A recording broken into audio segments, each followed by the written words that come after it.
तो नमस्ते प्रणाम स्वागत बरुआ सबके राइटर के पी राज के चैनल पर। और सब बताएं आप सब कैसन बानी।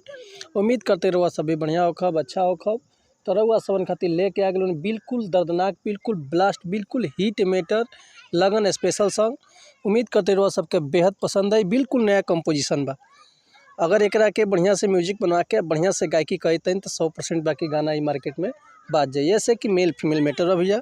एक और बात रुआ सबसे कहल चाहब कि अगर वह गायकी में इंटरेस्ट बा, नया नया मैटर के तलाश में बानी, नया नया मैटर वह सबके नहीं मिलत, बढ़िया से गायकी नहीं कर पाओ, बढ़िया तुकबंदी नहीं मिलत, तो अगर हमारा चैनल पे आ गई बनी तो निराश मिले की जरूरत नहीं है। चैनल के लाइक करी, सब्सक्राइब करी, बेल आइकन प्रेस कर दी ताकि कोनो वीडियो अपलोड करते सबसे पहले नोटिफिकेशन रउआ सबके मिले। ऐसे कि रउआ सबन खातिर हम हर एक प्रकार के सॉन्ग लिखिले, हिंदी होके चाहे Bhojpuri, love song, orchestra song, बेवफाई सॉन्ग, चाहे जातिवाद सॉन्ग, चाहे रंगदारी सॉन्ग, चाहे पूर्वी निर्गुण, चाहे रउआ अपने मन पसंद के कोनो भी सॉन्ग लिखवा सके वो बिल्कुल उचित चार्ज पर।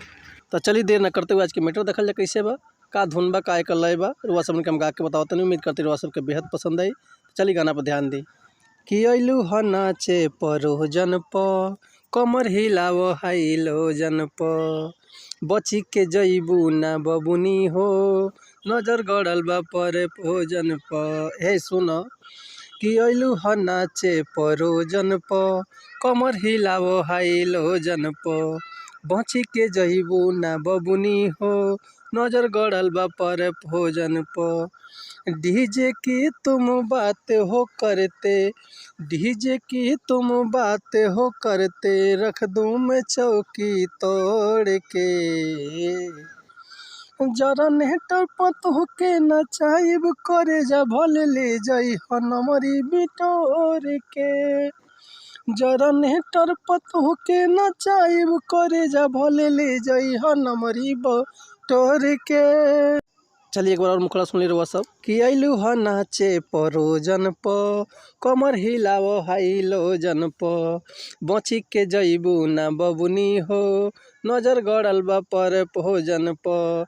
डीजे की तुम बात हो करते, रख दूं मैं चौकी तोड़ के, जरा नेटर पतोह के नचाइब करे जा भले ले जाई हनमरी बटोर के, जरा नेटर पतोह के नचाइब करे जा भले ले जाई हर रुपया बटोर के।